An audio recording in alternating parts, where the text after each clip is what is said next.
కనకధారకు స్వాగతం. ఈరోజు మన ప్రసాదం పులిహోర, చింతపండు పులిహోర. ఇంట్లో ప్రసాదంగా చేసి పెట్టడానికి సింపుల్ ప్రాసెస్ నేను చూపిస్తాను.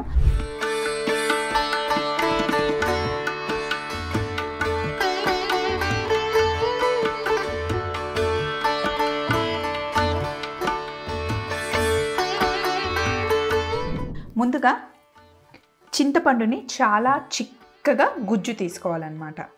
ఇప్పుడు గిన్నెలో వేసేసుకుందాం డైరెక్ట్గా. పచ్చి చింతపండు గుజ్జు చాలా చిక్కగా తీసుకోవాలి. పల్చగా ఉంటే చాలా టైం పడుతుంది ఉడకడానికి. పొయ్యి మీద వేసేసాను. ఇక్కడ చింతపండు గుజ్జు ఉడుకుతూ ఉంటుంది. ఈ లోపల ఇక్కడ ఒక బాండి పెట్టుకున్నాను. ఇందులో గుప్పెడు పల్లీలు వేసి ఫస్ట్ దూరగా వేయించుకోవాలి. పల్లీలు కాస్త వేగాలి. ఇలా పల్లీలు వేగుతూ ఉన్నప్పుడే దీంట్లో కొద్దిగా ధనియాలు, కొన్ని మెంతులు, కాస్త జీలకర్ర వేసి వేయించుకోవాలి. దూరగా వేగాలి. అలాగే రెండు చిన్న ఎండుమిరపకాయలు, ఇవి చక్కగా చిన్న మంటలో మెల్లిగా వేయించుకోవాలి. ఇప్పుడు లాస్ట్లో ఒక గుప్పెడు నువ్వులు వేసుకోవాలి. చిటపట అనేంత వరకు వేగనివ్వాలి. అలాగే చింతపండు గుజ్జు ఉడకడం స్టార్ట్ అవుతుంది చూడండి. పచ్చి వాసన పోయేంత వరకు చింతపండు గుజ్జు ఉడకాలి, చిక్కబడాలి.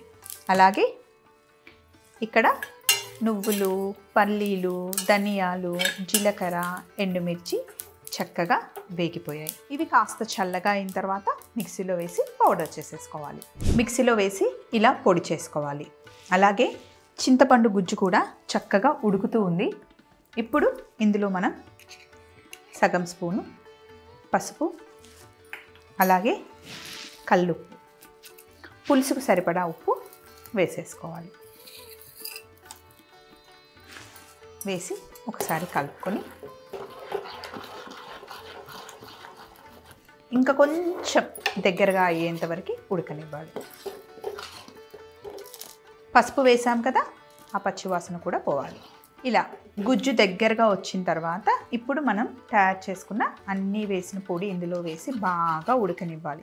ఇందులో మనం 2 ఎండుమిరపకాయలు వేసాం, ధనియాలు వేసాం, జీలకర్ర, మెంతులు అవన్నీ వేసాం కదా, ఆ పొడంతా ఇందులో వేసేస్తే చిక్కబడుతుంది.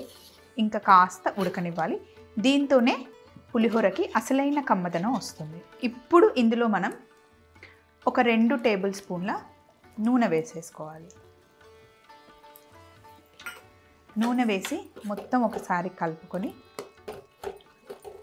దగ్గరగా వచ్చేంత వరకు, నూనె అంతా పైకి తేలేంత వరకు ఉడికించుకోవాలి. పులిహోరని చాలా రకాలుగా వండుతారు. ఇది నా పద్ధతిలో, నా స్టైల్లో కమ్మగా ఉంటుంది. ట్రై చేయండి. నూనె వేసి ఒకసారి కలిపాక నూనె అంతా లోపల కలిసిపోతుంది. ఇప్పుడు పులిహోర పులుసు తయారయ్యింది అని మనకి ఎలా తెలుస్తుంది అంటే, నూనె పైకి తేలేంత వరకు చిన్న మంటలు బాగా ఉడకనివ్వాలి. పులిహోర చేయాలి అంటే టైం పడుతుంది. ఇంత కమ్మనైన పులిహోర తినాలి అంటే ఆ మాత్రం వెయిట్ చేయాలి కదా. ఇలా నూనె పైకి తేలింది అంటే పులిహోర పులుసు రెడీ అయినట్టు. ఇప్పుడు లాస్ట్లో మనం కాస్త బెల్లం పొడి వేసుకొని కలుపుకోవాలి. ఇలా చిక్కబడాలన్నమాట పులుసు. చల్లారిన తర్వాత ఇంకా కాస్త చిక్కబడుతుంది. చూడండి నూనె ఎంత బాగా తెలుస్తుందో పైన. ఇప్పుడు స్టవ్ ఆఫ్ చేసేసాను.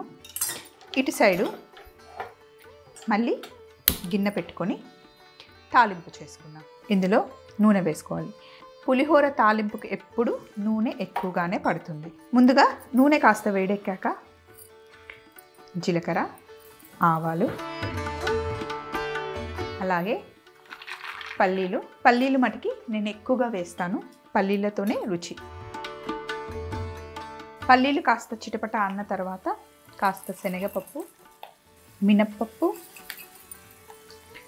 వేసుకొని ఒక్కసారి కలుపుకోవాలి. పచ్చిమిర్చి వేసి కాస్త చిటపటలాడనివ్వాలి. అలాగే ఎండుమిరపకాయ ఎండుమిరపకాయలు బాగా వేగాలి. ఇప్పుడు చక్కగా ఎండుమిరపకాయలు నల్లగా అయ్యాయి కదా. తరువాత ఇందులో జీడిపప్పు వేసి వేయించుకోవాలి. అలాగే ఒక 2 రెబ్బల కరివేపాకు. చివరగా కాస్త ఇంగువ, అలాగే కొద్దిగా పసుపు తాలింపు చేసుకొని స్టవ్ ఆఫ్ చేసుకోవడమే. ఇక్కడ తాలింపు రెడీగా ఉంది. ఇప్పుడు ముందుగానే వండి చల్లార్చుకున్న సోనా మసూరి రైస్, ఇందులో మనం తయారు చేసుకున్న పులిహోర పులుసు వేసుకోవాలి. కలుపుకునేటప్పుడు ఎప్పుడు పులుసు కాస్త ఎక్కువగానే వేసుకోవాలి, అన్నం అంతా లాగేసుకుంటుంది.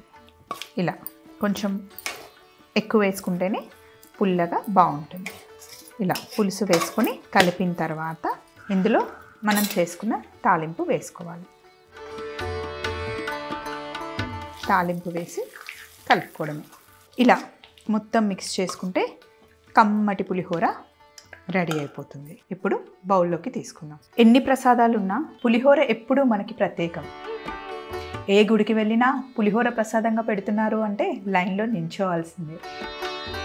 గుళ్ళో తినే ప్రసాదం చాలా బాగుంటుంది, ఇంట్లో ఆ రుచి వస్తుందా అంటే ఇలా తయారు చేయండి, తప్పకుండా వచ్చేస్తుంది.